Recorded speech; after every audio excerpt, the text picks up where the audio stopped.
ఓం శ్రీ గురుభ్యో నమ. శ్రీ మహాగణాధిపతే నమ.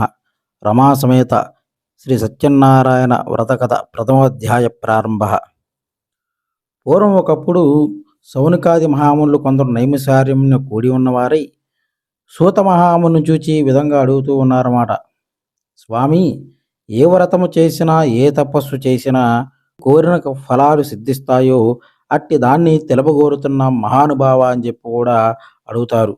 అందుకు సూత మహాముని ఈ విధంగా చెబుతున్నాడు. పూర్వం ఒకప్పుడు నారద మహాముని శ్రీ మహావిష్ణువు ఇదే విధంగా కోరగా శ్రీహరి ఆనజిత్తిన విషయాన్ని మీకు చెబుతున్నాను, శ్రద్ధగా వినండి అని చెప్పి కూడా తెలియజెప్తున్నాడు. పూర్వం ఒకప్పుడు నారద మహాముని సకల లోకాలు కూడా తిరుగుతూ భూలోకానికి వస్తాడు.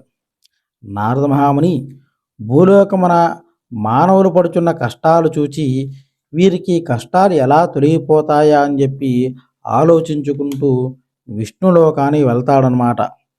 నారద మహాముని విష్ణులోకంలో చతుర్భుజుడగు తెల్లని శరీర ఛాయగలవాడగు శంఖము చక్రము గదా పద్మము మొదలైన అలంకారాలతో కూడి ఉన్న శ్రీహరిని చూచి ప్రార్థిస్తున్నాడు. స్వామి, నిన్ను మనసుతో ఊహించుటకు గాని వాక్కుతో వివరించి చెప్పుటకు గాని శక్యము గాని అతీతమైన రూపం గలవాడ, ఓ ఆది మధ్యాంతరహిత శ్రీమన్నారాయణ, నీ భక్తితో నమస్కారం చేస్తున్నాను స్వామి అని చెప్పి కూడా నారదుడు అనేక విధాలుగా స్వామివారిని ప్రార్థిస్తున్నాడు. అందుకు స్వామివారు నారద మహాముని, నీ వచ్చిన కారణం ఏమిటయ్యా, నీ కోరిక తప్పగా నెరవేర్చగలను అని చెప్పి కూడా అడుగుతాడు. అందుకు నారదుడు జగద్రక్షగా, భూలోకమున మానవులు నానావిధ కష్టాలు అనుభవించున్నారు స్వామి, వారికి కష్టాలు తొలగిపోయటానికి ఏదైనా ఉపాయం ఉంటే అనుగ్రహించండి అని చెప్పి కూడా ప్రార్థిస్తాడు. అందుకు శ్రీహర చెప్తున్నాడు, నారద మహాముని, నీవు లోకితార్థమై చక్కని విషయాన్ని అడిగావు. అందుకు ఒక వ్రతము కలదు, అది శ్రీ సత్యనారాయణ వ్రతము. ఈ వ్రతాన్ని భక్తి శ్రద్ధలతో ఆచరించిన వారు ఇహలోకమున సకల ఐశ్వర్యాలు పొందినవారై పరమన మోక్షాన్ని కూడా పొందుతారని చెప్పి కూడా శ్రీమన్నారాయణుడు చెప్తాడనమాట. అది విని నారదుడు ఇట్లా అడుగుతున్నాడు, దామోదర, ఆ వ్రతం ఆచరించడం వలన ఏమి ఫలితాలు కలుగుతాయి, ఈ వ్రతాన్ని ఎట్లా ఆచరించాలి, ఈ వ్రతం ఇదివరకు ఎవరైనా ఆచరించి ఉన్నారా అని చెప్పి కూడా అడుగుతాడు. అందుకు శ్రీహరి చెప్తున్నాడు, సత్యనారాయణ వ్రతము సకల దుఃఖాలను కూడా నివారణ చేస్తుంది, అలాగే సకలైశ్వర్యాలు కూడా కలుగజేస్తుంది, సంతానం లేని వారికి సంతానం కూడా కలుగజేస్తుంది అని చెప్పి కూడా చెప్తాడనమాట. అలాగే సర్వత్రా జయప్రదం అవుతుందని చెప్పి కూడా చెప్తాడు స్వామివారు. అలాగే ఈ వ్రతాన్ని వైశాఖ మాసం ముందు కానీ మాఘమాసం ముందు కానీ కార్తీక మాసం ముందు కానీ ఒక శుభదనాన వచ్చును. అలాగే కష్టములు సంభవించినప్పుడు దరిద్రముతో బాధపడుతున్నప్పుడు కూడా ఈ వ్రతాన్ని ఆచరించుట మంచిది. అలాగే ఏదైనా వివాదం కలిగినప్పుడు ఈ వ్రతాన్ని ఆచరించడం వలన అట్టి వివాదం తప్పగా జయం కలుగుతుందని చెప్పి కూడా చెప్తారనమాట. ఓ నారద మహాముని, ఈ వ్రతాన్ని శక్తి గలవారు ప్రతి నెల ఆచరించవచ్చును, లేదా సంవత్సరానికి ఒకసారైనా ఈ వ్రతాన్ని చేయవచ్చును, లేదు ఎవరు శక్తిని అనుసరించి కూడా వారు ఈ వ్రతాన్ని ఆచరించవచ్చును. సత్యనారాయణ వ్రతము పౌర్ణమి తుదియంది కానీ ఏకాదశి నాడు కానీ అలాగే రవి సంక్రమణ దినమునైనా ఆచరించవచ్చును.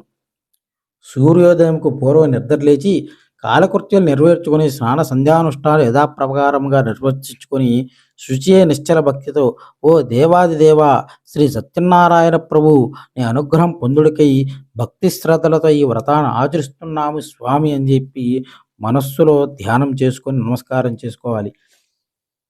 ఆ విధంగా సంకల్పం చేసి మాధ్యాహ్న కాలం కూడా కర్మానుష్ఠాలు నెరవేర్చుకొని సాయంకాలం మరలా స్నానం చేసి రాత్రి ప్రారంభ కాలమున పూజాస్థలమును గోమయంతో అలికి శుద్ధి చేసి వరిపిండి మొదలగు 5 రంగుల చూర్ణాలతో ముగ్గులు పెట్టి దానిపై నూతన వస్త్రం పరిచి బియ్యం పోసి కలశాన్ని ఉంచాలి. కలశమును వెండితో గాని రాగితో గాని ఇత్తడి లేదా మట్టితోనైనా చేయవచ్చును. లోభత్యం చేయరాదు. యథాశక్తి అని కూడా ఈ వ్రతాన్ని ఆచరించాలి.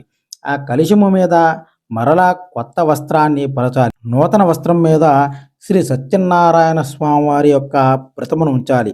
ఆ ప్రతిమ 1 కర్షం బంగారంతోనైనా అర్ధకర్షం బంగారంతోనైనా లేదా తుదకు 1/4 కర్షం బంగారంతోనైనా చేయించి పంచామృతాలతో అభిషేకాన్ని గావించి మండపాన ఉంచవలను.